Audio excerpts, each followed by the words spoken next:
কাফেরদেরকে আপনি জাহান্নামের ভয় দেখান অথবা না দেখান, সাওয়াউন তাদের উপরে সমান।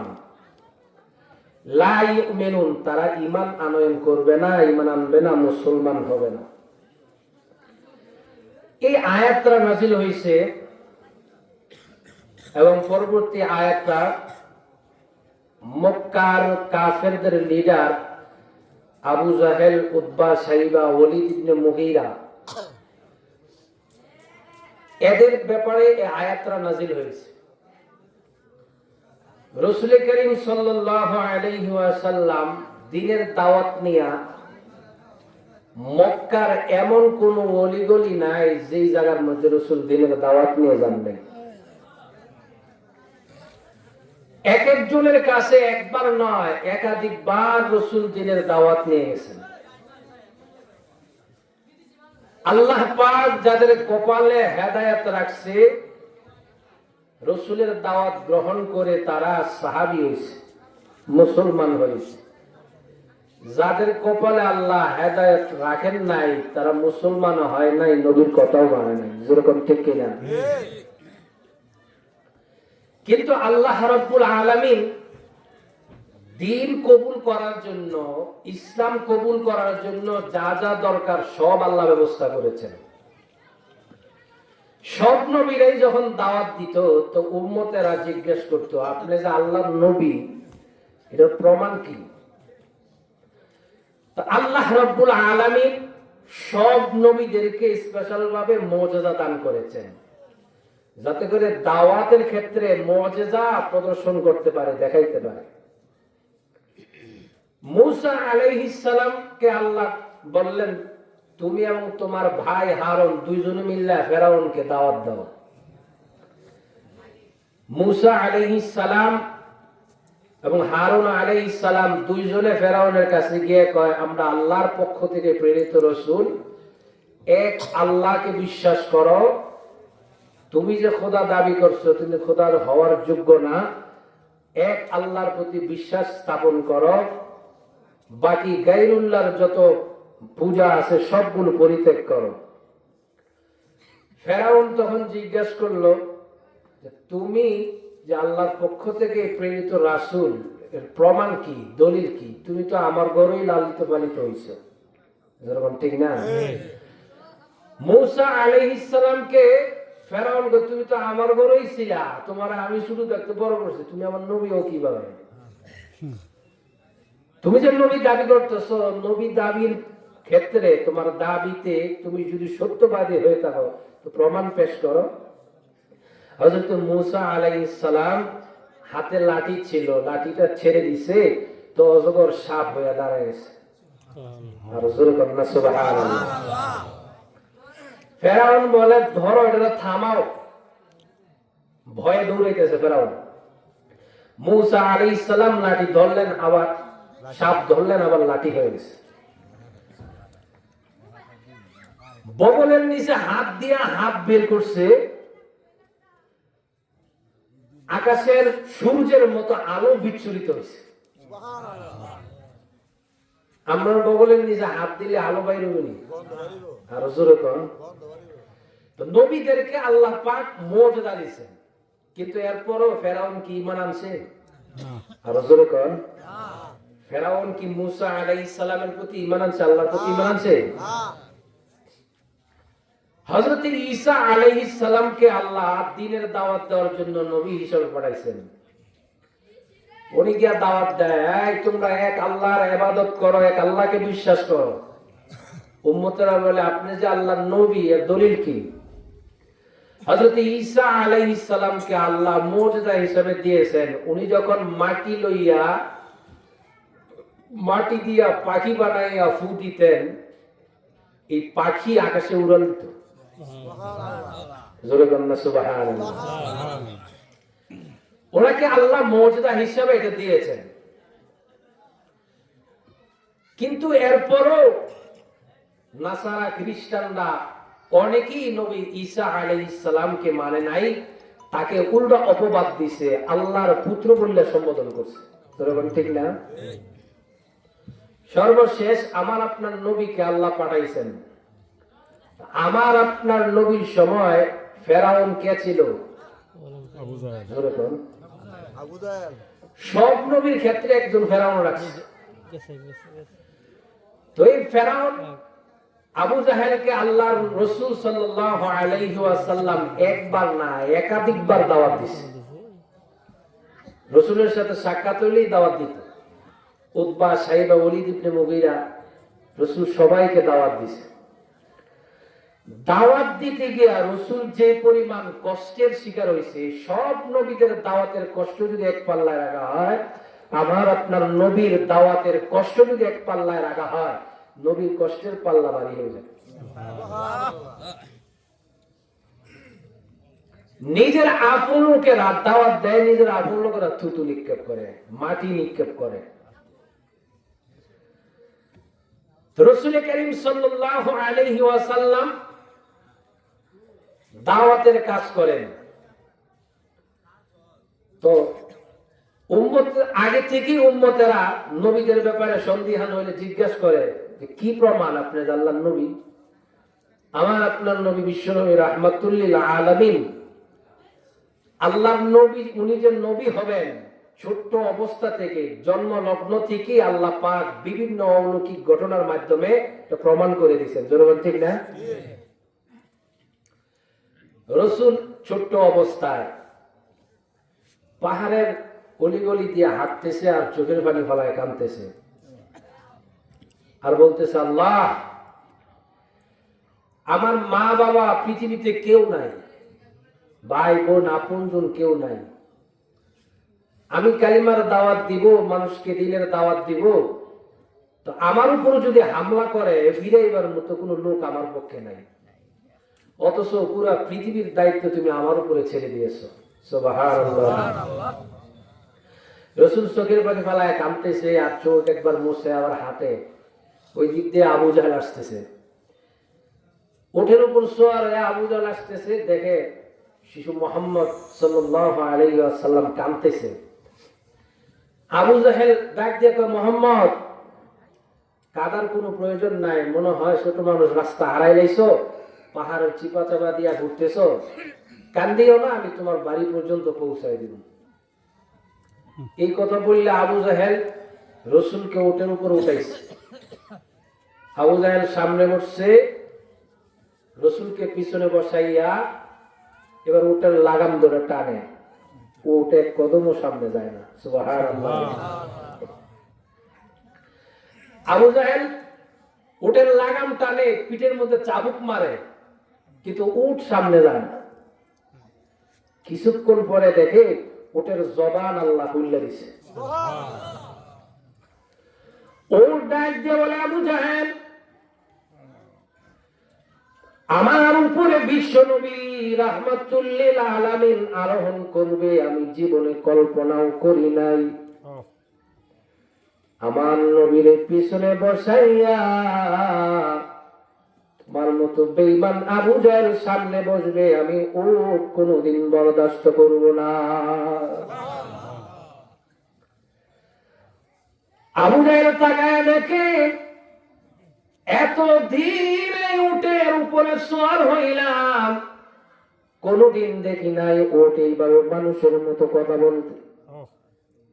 আজকে কি হলো রে, মুহাম্মদ রে উঠাইলাম, উট জবান খুলে গেছে, কথা বলে। বাধ্য হইয়া নবীজির সামনে বসাইছে, আবু জাহেল পিছনে বসছে। এবার উটের লাগাম টান দিতে উট দৌড়ানো আরম্ভ করছে। এমন দৌড় দিছে, আবু জাহেল লাগাম টানে উটকে কন্ট্রোল করার জন্য, থামানোর জন্য। উট আবার মাথা ঘুরায় ডাক দিয়া কয়, আবু জাহেল, লাগাম টেনে লাভ নাই, আমি জীবনে কল্পনা করি নাই বিশ্বনবী আমার উপর আরোহণ করবে, লাগাম টেনে লাভ নাই, আমি পড়বো না মরবো, আমার নিজের কোনো খবর নাই। সুবহানাল্লাহ। বলেন তো এই দৃশ্য আবু জাহেল দেখছেনি? ওটার কথাগুলো শুনছেনি? এরপরও কি নবী মুহাম্মদ সাল্লাল্লাহু আলাইহি ওয়াসাল্লাম যে নবী, বিশ্বাস করা কোনো বাকি আছে? আরো জোরে কর। কিন্তু এরপরও বিশ্বাস করেন। আল্লাহ নবী রাহমাতুল লিল আলামিন কে দেখে আবু জাহেল কয়, ও মুহাম্মদ, তুমি যদি সত্য নবী হয়ে থাকো, আমার হাতের মুষ্টির মধ্যে এগুলো কি যদি বলতে পারো, আমি তোমার প্রতি ঈমান আনবো, তোমার খোদার প্রতি ঈমান আনবো। রাসূল ডাক দিয়ে বলে, চাচা গো, আমি না বললা আপনার হাতের মুষ্টির ভিতরে যেগুলো আছে এটি যদি আমি নবী হওয়ার সাক্ষী দেয়, মানবেন নি?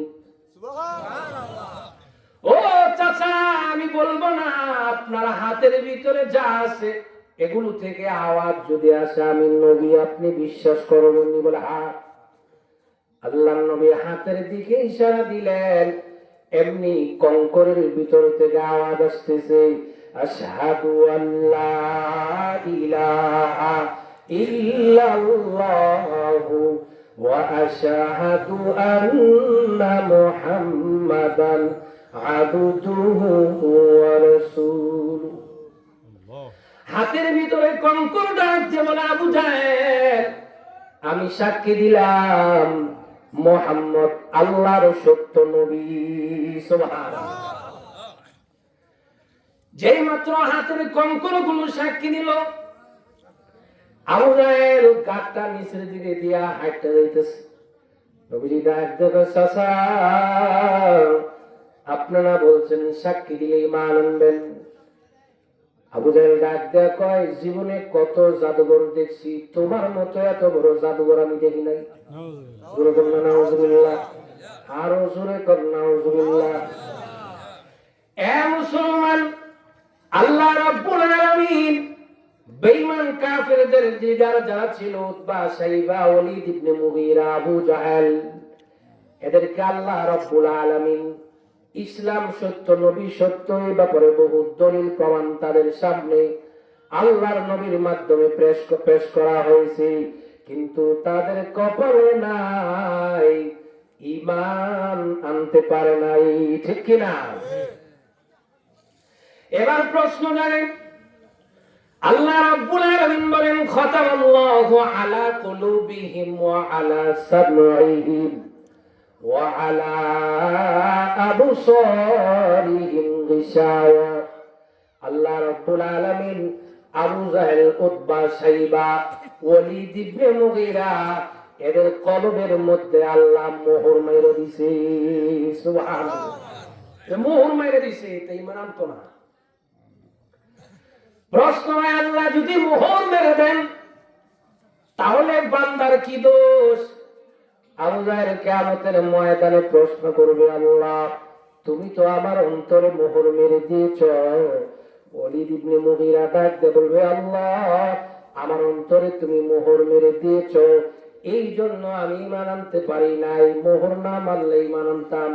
এই প্রশ্ন যাতে না করতে পারে, আল্লাহ রাব্বুল আলামিন নবী যে সত্য নবী ব্যাপারে হাজার হাজার প্রমাণ তাদের সামনে দিছে।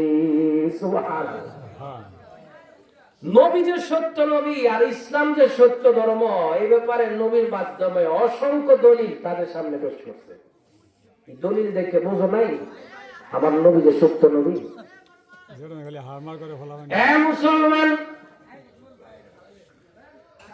আবু জাহেল নবীকে হত্যা করার জন্য, নবীকে দুনিয়ার থেকে শেষ করে দেওয়ার জন্য বহু চক্রান্ত ষড়যন্ত্র করছে। একের পর এক নবীর দুনিয়ার থেকে বিদায় করার জন্য ষড়যন্ত্র করছে। সূরাতুল ইয়াসিন, সূরা ইয়াসিনের ব্যাখ্যায় তাফসীরে মাযহারির মধ্যে আনছে, নবীজি খানায়ে কাবার সামনে দাঁড়ায়া নামাজ পড়তেছে, উম্মতকে নামাজ শিখায়, কোরআন তেলাওয়াত করতেছে।